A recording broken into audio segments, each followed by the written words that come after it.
À la une, 4 habitations illégales détruites et un soulèvement de la population à Saint-Laurent. Des habitants d'un squat quartier Vampire ont bloqué l'accès au chantier du parking de l'hôpital ce matin. L'avancement des travaux impliquant des démolitions de leur maison. Ils demandent à être reçus en mairie.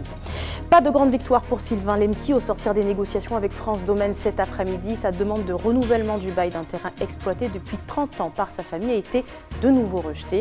Il devra partager le terrain avec un autre propriétaire. Enfin, nous parlerons de Jean Morandais et de ses grandes ambitions. À 36 ans, ce Guadeloupéen veut devenir président de la République. Il s'est lancé dans la grande course aux 500 parrainages. Mesdames et messieurs, bonsoir. Merci d'être avec nous. Après une première manifestation hier, le collectif pour un recteur guyanais a remis ça aujourd'hui. Un barrage a été érigé à l'entrée de l'institution, empêchant tout passage. Et la mobilisation semble vouloir s'inscrire dans le temps. Le groupe réclame un recteur compétent, issu du territoire et installé pour 5 ans. Il ne compte pas en rester là et d'y attendre un engagement de l'État. On écoute le représentant du syndicat STEG UTG au micro de Caroline Alcide. Nous poursuivons le blocage du rectorat, toujours sur les mêmes mots d'ordre. Premier mot d'ordre, il s'agit de dire que nous voulons quelqu'un qui connaisse le pays, qui est du pays, parce que, il y a une efficacité que nous n'avons pas eue depuis 20 ans et que maintenant il est clair qu'il est nécessaire. Deuxième élément, il lui faut la durée. Il lui faudra une mission qui soit au moins de 5 ans, c'est ce que nous demandons. Troisièmement, les moyens de sa mission, c'est-à-dire un plan académique qui soit accompagné de moyens afin de pouvoir accompagner et faire réussir les élèves. Notre objectif, c'est évidemment le ministère. La cible, c'est le ministère. Dans le cadre de cette cible, effectivement, nous avons contacté les élus. Nous allons les rappeler aujourd'hui afin qu'ils puissent faire pression sur le ministère. On ne sait pas le temps que ça prendra, on ne sait pas comment va déboucher cette affaire, mais pour l'instant, il faut tenir. Pour nous, ce qui est important, c'est de tenir et de dire que nous avons posé un acte fort en disant, en Guyane, nous avons les compétences et nous avons les connaissances. Déception et frustration, c'est en somme le sentiment de Sylvain Lemki au sortir des négociations avec France Domaine cet après-midi. Sa demande de renouvellement du bail d'un terrain exploité depuis 30 ans par sa famille a été de nouveau rejetée, ou presque. Il devra partager le terrain avec un autre propriétaire. Ayodele Germa. Agglutinés à la baie vitrée, les soutiens de Sylvain Lemki ne veulent rien rater des négociations.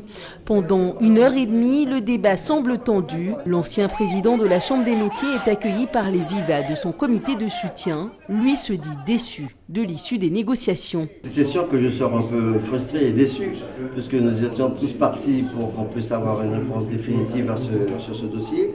Je tiens à dire que je ne risque rien du tout, parce que le foncier en Guyane, c'est un point vraiment d'achèvement, parce qu'il y a beaucoup de problèmes, et que je ne sais pas comment nous ferons pour pouvoir résoudre tous les problèmes, mais pour le mien, nous allons nous battre. Cet après-midi, l'éventualité de partager le terrain qui lui a été transmis par son père avec le nouvel acquéreur a été mal accueillie. On voudrait donner à M. Lemki une petite parcelle pour pouvoir donner, s'il vous plaît, pour pouvoir donner à M. Delorme le reste de la parcelle, chose que nous avons refusée. Dans les années 80, le père de Sylvain Lemki a signé un bail amphithéotique sur un terrain agricole à Montignéry. Jean-Paul Catanès, directeur général des finances publiques, s'en réfère au texte. Le bail amphithéotique agricole en Guyane répond à des règles exceptionnelles. Il dure 30 ans, est transmis par acte notarié, établi du vivant du bénéficiaire originel du bail. Ce qui n'a pas été respecté dans le cas de Sylvain Lemki. Toujours selon les textes, le successeur de son côté doit justifier d'une activité agricole répondant à des critères définis par la loi. Ici, nous avons quelqu'un dont le père était titulaire du bail. Et donc il s'agit aujourd'hui d'apprécier dans quelles conditions et comment pour tout ou partie de la parcelle, M. Lemki qui souhaite reprendre et continuer cette activité agricole, il s'agit de voir quelles sont les solutions juridiques et quelles sont les solutions les plus efficientes pour que cette activité puisse se prolonger. Au final, nous avons évoqué plusieurs solutions, nous avons plusieurs hypothèses de travail, nous allons les faire progresser dans les jours qui viennent. Pour ce proche de Sylvain Lemki, la loi est une chose, son application en est une autre. Souvent dans ce pays, la Guyane, les lois sont forcément adaptées à la tête du client. Il y a des gens qui arrivent, qui ont tout de suite, et d'autres qui pourraient éventuellement en bénéficier, ils n'ont pas le même droit. Le 3 février, une prochaine rencontre est prévue entre France Domaine et Sylvain Lemki. Dans l'actualité également, l'examen du projet de loi pour l'égalité réelle se poursuit au Sénat et les choses semblent meilleures ou mieux avancées pour les parlementaires qui déploraient la suppression d'amendements. Après validation des mesures de Chantal Berthelot sur l'orpaillage illégal en Guyane, plus d'une dizaine d'articles ont été réintégrés au texte. Small Business Act, fin de la surtaxation des Roms, mesures de lutte contre la vie chère ou encore réglementation de la chasse en Guyane. On fait le point avec Ayoudélie Germain. Lors de la discussion du projet de loi égalité réelle outre-mer, la question du renforcement de la lutte contre l'orpaillage illégal a fait grand débat. Les articles 29 bis, 29 ter et 30 avaient été substantiellement affaiblis ou supprimés sous l'impulsion du sénateur républicain d'Arnaud. Ces amendements permettent, entre autres, aux officiers et agents de police judiciaire de confisquer et de détruire les biens servant à l'orpaillage illégal, mais aussi d'étendre le pouvoir de constatation d'infractions aux inspecteurs de l'environnement. En Guyane, c'est-à-dire quand on verra des matériels très lourds, genre concasseurs ou encore machines ou bulles ou tracteurs se déplacer, bien sur l'article 30. Là encore, c'est un amendement que nous avons rétabli et qui prévoit des restrictions sur l'ensemble du territoire guyanais aux conditions de détention et d'utilisation des matériels et substances utilisées dans l'activité minière illégale. On retiendra également la disposition sur le permis de chasse destinée à mieux contrôler la circulation des armes en Guyane. Ça permettra justement à l'activité d'une meilleure transparence et ça permettra surtout aux forces de l'ordre de mieux contrôler les gens qui circulent avec des armes sur notre territoire, qui souvent sont des fusils de chasse, mais qui ne sont certainement pas destinés à la chasse, qui pourront, le plus souvent, ce sont des armes destinées au braquage et aux agressions. À cela s'ajoute une aide aux échanges scolaires, l'insertion de la domiciliation bancaire parmi les critères de discrimination, l'expérimentation d'un Small Business Act, ultramarin pour réserver un accès au marché public aux TPE et PME ultramarines, et la participation des entreprises de fret aux négociations sur les prix pour lutter contre la vie chère. Autre mesure adoptée, celle de lutte contre le marché de dégagement pour protéger les producteurs locaux et l'extension de l'aide au voyage pour les obsèques. Le seul regret du sénateur Antoine Karam porte sur la disposition sur la séparation de l'Église et de l'État qui devait permettre de supprimer le salaire des prêtres guyanais. Elle n'a pas été retenue dans le texte voté hier soir. Une commission mixte paritaire sera réunie le 6 février prochain sur toutes les propositions actées par le Sénat. Cette commission est chargée de trouver un compromis entre l'Assemblée nationale et le Sénat sur la loi égalité réelle outre-mer. On poursuit ce journal à Saint-Laurent avec ce coup de théâtre sur le chantier du parking de l'hôpital ce matin. Une zone d'habitat spontané jouxte le terrain et devait être démolie aujourd'hui. Seulement à l'arrivée des pelleteuses et surtout des forces de l'ordre, une partie des habitants a barré la route et empêché la poursuite des travaux. La population demande à être reçue par la mairie. Elsa Gonzalez. Ils sont une quarantaine de personnes à s'être rassemblés et bloquer la route. Ils protestent contre l'opération engagée par la mairie de détruire une partie des habitations se situant à proximité du nouvel hôpital. Ce matin, ils sont venus, ils ont cassé des maisons derrière, c'est pour ça qu'on fait ça. Voilà. La police municipale, la mairie, les gendarmes étaient là. Ils n'ont même pas prévenu les gens, ils sont venus comme ça, ils ont tout cassé. Même si le maire assure que la population a été prévenue au préalable et que les logements étaient vides, les habitants se sentent en danger et ne comprennent pas la situation. Il y avait des gamins qui allaient à l'école, il y avait des gens qui avaient leurs pièces d'identité. Je ne sais pas pourquoi ils font ça. Avec les gens qui ont leurs pièces d'identité en plus, les citoyens de la commune, ils font ça avec nous. Bertrand, présent sur place, essaie d'apaiser les tensions et d'entamer un dialogue avec la population. Après plusieurs échanges animés, une rencontre est convenue lundi matin en mairie avec 6 des habitants concernés par les démolitions. On va proposer finalement de lever le barrage et une fois de plus, c'est peut-être le 4e ou 5e barrage en l'espace de quelques mois, que je vais les recevoir lundi matin à 8h, 6 personnes pour discuter. Et je leur ai dit d'ailleurs devant le barrage, il y a 2 catégories de personnes pour moi. Il y a celles et ceux qui sont sur les terrains depuis des années déjà, on les connaît puisqu'ils ont été recensés. Ceux-là, on fera attention et on va se débrouiller pour trouver des solutions. Mais les personnes qui viennent d'arriver il y a peu de temps et qui vont exprès, là où on sait qu'il y a des opérations qui sont prévues, on ne peut pas accepter ça et il faut véritablement procéder à la démolition et c'est ce que nous étions en train de faire aujourd'hui. Le barrage est enfin levé, mais toute la population n'est pas satisfaite des explications du maire. Pour cette maman de 4 enfants et propriétaire d'une des maisons détruites, elle n'approuve pas la gestion de la municipalité en termes de logement. Il a dit ça ne me convient pas du tout, parce qu'il a dit qu'il ne va rien faire pour nous, donc ce n'est pas bon pour moi. Cet événement fait suite à de nombreux problèmes de logement à Saint-Laurent-du-Maroni. Entre natalité et immigration, la population ne cesse de croître sans pour autant que la capacité d'accueil n'augmente avec elle.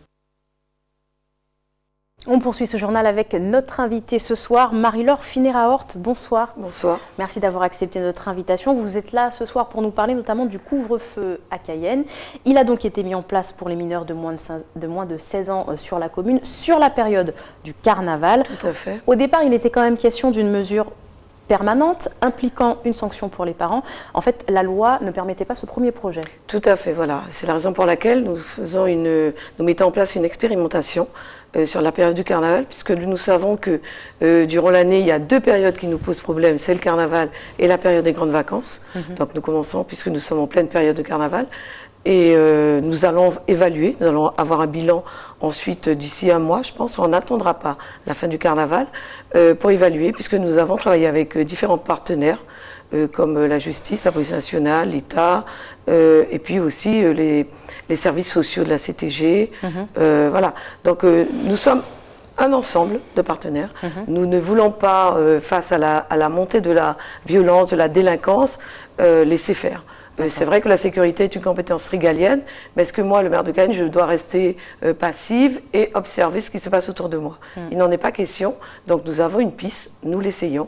Et puis, si on arrive à démontrer que, puisque la délinquance n'est pas seulement au niveau des majeurs, des jeunes majeurs, on s'est bien rendu compte qu'il y a des mineurs qui y participent. Et donc voilà, notre rôle est de pouvoir apporter, faire des propositions à l'État. Alors parmi justement ces propositions, votre idée au départ était aussi de sanctionner les parents dont les enfants sont retrouvés dans les rues, sur les aides sociales aux familles.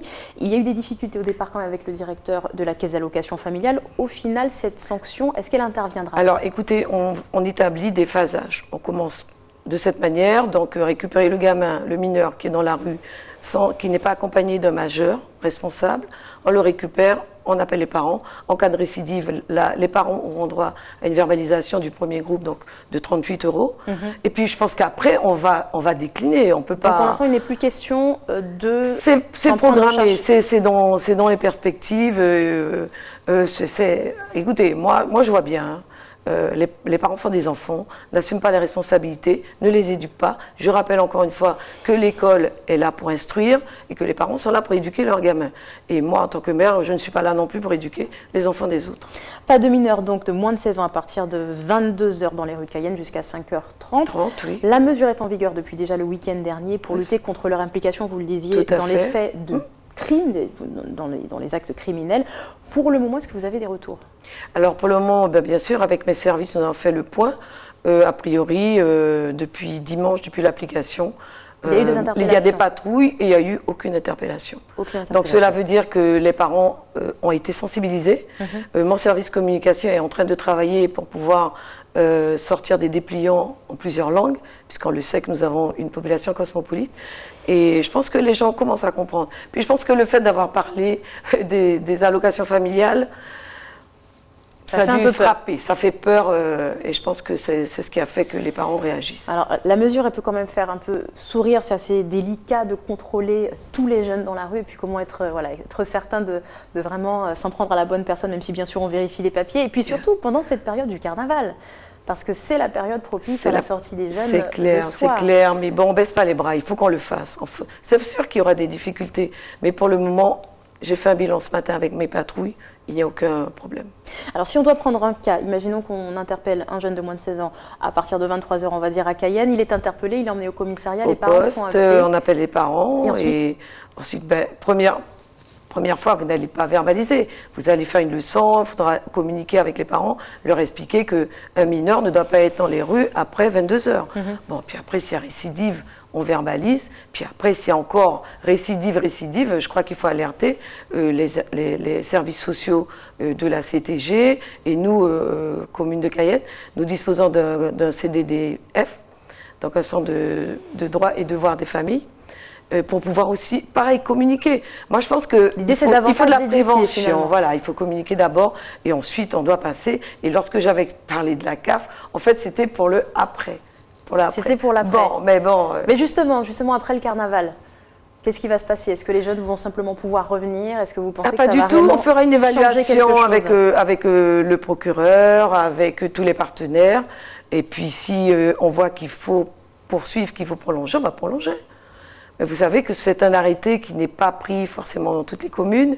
Nous nous sommes basés sur la ville de Nice. Donc, vous voyez, on a été loin quand même. Et nous avons mis ce qu'il fallait pour que, justement, s'il y a des personnes qui contestaient cet arrêté, qu'on puisse pouvoir avoir les moyens de nous défendre. Et d'avoir des exemples. Alors, en termes de moyens mobilisés pour ce dispositif, la police nationale, et puis j'ai un conseil local de sécurité et de prévention de la délinquance qui est là pour ça. Nous avons des dispositifs, sinon je l'aurais signé, ça fait longtemps. Nous avons mûrement réfléchi, nous avons élargi la concertation, et aujourd'hui, en tout cas vendredi, j'ai été très à l'aise de pouvoir signer cet arrêté. Il est aussi question d'utiliser les caméras de surveillance? Tout à fait. La vidéosurveillance ne sert pas uniquement à surveiller les stationnements gênants ou autres. Ça aussi, ça sert aussi pour la sécurité des citoyens, pour la sécurité des mineurs. Alors on va parler des bus maintenant sous votre casquette de présidente de la CACL, avec le lancement notamment de nouvelles lignes. Je pense à celle qui part de l'université pour rejoindre Soula le soir, notamment pour les jeunes. Et puis aussi celle qui a été inaugurée aujourd'hui entre Cayenne et Matoury. C'était une attente de longue date quand même. Alors qu'est-ce qui vous a poussé à mettre en place? Alors, à la base, vous savez que nous avons acté le principe du TCSP, du transport en commun sur site propre. Bon, il est certain que le TCSP présente une colonne vertébrale. Nous avons eu les retours d'expérience de la Martinique, qui a un TCSP, et nous nous sommes bien rendus compte des couacs, puisque la Martinique a préféré mettre la colonne vertébrale avant les ramifications. Donc à partir de là, nous, CACL, nous travaillons sur la colonne vertébrale, mais nous préférons assumer les ramifications. On sait très bien que ça fait longtemps que les Matouriens attendaient une ligne pour arriver à Cayenne sans problème. Et je peux vous dire que c'est une ligne qui a été vraiment bien travaillée par mon service des transports de la CACL, parce que ce sont des stations que les gens sollicitent. Je ne vais pas faire de publicité, mais c'est la mairie, ce sont les collèges. Donc ça veut dire que même les scolaires pourront profiter de cette ligne numéro 7. Vous avez Famille Plaza, il y a des personnes qui n'ont pas de moyens de transport pour aller au cinéma, mais voilà, c'est l'occasion. Et cette ligne part donc de la mairie de Matoury à Cayenne. Donc ça veut dire que vous pouvez venir à n'importe quel moment. Il y a 22 stations, 32 km aller-retour, et vous avez... c'est une ligne ultra moderne. Pas de monétique, vraiment ultra moderne. Vous en êtes fière en tout cas. Je suis très heureuse, en plus je suis très heureuse que ce soit un chef d'entreprise guyanais, un très jeune chef d'entreprise, et qui a recruté quand même 25 jeunes. Alors quand même, justement, là on parle de Cayenne-Matoury, c'était quelque chose de très attendu. Et plus loin, on avait Soula tout à l'heure, mais à Macouria, est-ce que... Alors, la prochaine DSP concernera justement Tonat-Macouria. On ne peut pas tout faire, vous savez qu'il y a des contraintes budgétaires, tout à fait. Il y a des choix à faire, voilà. Vous parliez justement des TCSP, transport en commun en site propre, avec l'exemple notamment de la Martinique, où il y a eu des difficultés, surtout avec les taxis qui... étaient plutôt, on va dire, en colère, un peu comme pour les Uber et les taxis à Paris, avec les difficultés que ça peut générer économiquement pour eux. Est-ce que nous, on risque de se retrouver dans cette même situation, notamment avec les taxicos? Tout à fait. Alors, c'est vrai que nous avons évoqué ce sujet ce matin avec le maire de Matoury ainsi qu'avec monsieur le préfet. Les taxicos vont être on va chercher à savoir s'ils sont en règle, déjà. Et puis il y aura une concertation, c'est pas le même problème que la Martinique. La Martinique, ils ont eu des problèmes par rapport aux taxicos et aux taxis par rapport à l'aéroport. Tout à fait. Nous, le TCSP n'arrive pas à l'aéroport. Il y aura une ligne de bus, mais il n'y aura pas de TCSP jusque-là. Mais pour le coup, jusque-là, ce sont eux qui assurent cette ligne. Oui, pour le moment, mais non, il y aura une concertation. On a évoqué ce sujet, puisqu'il fallait l'évoquer. Nous ne sommes pas là pour retirer le pain de la bouche des taxicos, pas du tout. Mais simplement, il y aura des contrôles qui vont être faits. Et puis, avec le maire de Matoury et monsieur le préfet, nous allons nous entrer en concertation avec eux. Merci beaucoup Marie-Laure Finéraud d'avoir répondu à nos questions. Je vous en prie, merci. On poursuit avec la traditionnelle époque d'admission post-bac qui a démarré aujourd'hui. Les lycéens devront faire leur choix et indiquer la voie qu'ils souhaitent emprunter pour l'avenir. Ils ont jusqu'au 20 mars pour se décider et solliciter les conseils de leur entourage. Comment réussir son inscription? Eh bien, Linda Kayarsi nous le dit. Première étape et pas des moindres, bien se renseigner sur les filières qui vous intéressent, mais aussi sur leur sélectivité et les options alternatives que l'on pourrait vous proposer. Une fois ces démarches faites, vous pouvez vous inscrire sur le site internet admissionpostbac.fr, c'est la seconde étape. Il vous faudra votre numéro INE et vous pourrez ensuite saisir vos vœux, 24 maximum. Concernant les classes préparatoires et les mises à niveau en art appliqué, petite nouveauté, les postulants peuvent inscrire jusqu'à 12 vœux. Cette année également, pour les filières sous tension comme le droit, vous pourrez intercaler entre deux facultés de la même filière, une autre orientation. Quant aux candidatures pour les formations d'apprentissage, elles seront traitées dans une liste secondaire, en parallèle de votre liste de vœux principale. Enfin, la troisième et dernière étape d'admission post-bac, en plus des réponses oui définitif ou démission, un désormais oui mais. Avec cette réponse, le futur bachelier pourra s'assurer une place dans le supérieur tout en attendant de voir si des places se libèrent en filière sélective. Petite piqûre de rappel du calendrier, les inscriptions se font jusqu'au 20 mars à 18 h. Chacun doit confirmer sa candidature avant le 2 avril, hiérarchiser ses vœux avant le 31 mai. Les réponses arriveront entre les 8 et 13 juin, les 26 juin et 1er juillet, les 14 et 19 juillet. Il vous rappellera sans doute le Guyanais Julien Deroche. À 36 ans, Jean Morandais se rêve président de la République. À la tête du mouvement citoyen La Boîte à aider pour la France, ce Guadeloupéen a décidé de se lancer dans l'aventure des 500 parrainages pour entrer dans la course. Plus déterminé que jamais, il entend faire passer son message à tous les Français. Voici son portrait signé Solène Boissé. La poignée de main, une qualité de président qu'il sait déjà faire. Aujourd'hui, Jean Morandais a rendez-vous avec son équipe de campagne dans ce café parisien pour parler stratégie. À 3 mois du premier tour, il est enfin prêt à endosser le rôle de futur président de la République. On est dans les temps, si ce n'est qu'on est un peu en avance par rapport à ce qu'on avait prévu. Et je ne vous en dirai pas plus. On n'en saura pas plus, secret d'État oblige. Enfin, si. On a tout de même réussi à lui décrocher ses motivations. J'en ai marre d'accepter ce qu'on nous donne. Voilà. Et puis tout le temps, on nous dit tiens ça, vous allez avoir ça, c'est ça, on fait avec. Aujourd'hui, moi je veux aller chercher ce que je veux pour moi. Je vais aussi permettre aux Français d'aller chercher ce qu'ils veulent. Concernant son programme très complet et non chiffré, c'est la source d'inspiration de ses concurrents médiatisés. On va augmenter le SMIC de 100 €. J'ai entendu ce matin Arnaud Montebourg dire pareil. Il le dit. Maintenant, moi ça fait 6 mois que je le dis. Donc je ne sais pas s'ils ont lu mon programme et ils se sont adaptés. Et pour donner aux Français ce qu'ils veulent, il faut d'abord aller à leur rencontre. Ouais Nicolas, je veux bien, je comprends, il faut aller au contact des Français, mais je ne peux pas être partout. Il ne peut pas être partout et d'ailleurs il n'est nulle part. Enfin si, il est chez lui à Marly-la-Ville faute d'avoir un QG. C'est sur les réseaux sociaux que Jean Morandais promeut sa campagne très secrète. Selfie, match de foot, plats cuisinés, une communication de campagne tout à fait comme les autres. En tout cas, il se prépare comme il faut. Je me prépare, je dors bien, je bouquine, je lis, on se fait des rapports. Voilà quoi, moi j'ai pas de pression. Pas de pression non plus pour les 49 parrains confidentiels qui lui ont apporté son soutien. Il ne lui reste plus qu'à trouver les 450 manquants en 2 semaines, monter son QG, organiser son premier meeting et séduire ses électeurs. Bref, l'Élysée est à portée de main. C'est la fin de cette édition. L'essentiel à retenir ce soir, 4 habitations illégales détruites et un soulèvement de la population à Saint-Laurent. Des habitants d'un squat du quartier Vampire ont bloqué l'accès au chantier du parking de l'hôpital ce matin. L'avancement des travaux impliquant des démolitions, ils demandent à être reçus en mairie. Pas de grande victoire pour Sylvain Lemki au sortir des négociations avec France Domaine cet après-midi. Sa demande de renouvellement d'un bail d'un terrain exploité depuis plus de 30 ans par sa famille a été rejetée. Il devra partager le terrain avec un autre propriétaire. Enfin, nous allons parler de Jean Morandais et de ses grandes ambitions. À 36 ans, ce Guadeloupéen veut devenir président de la République.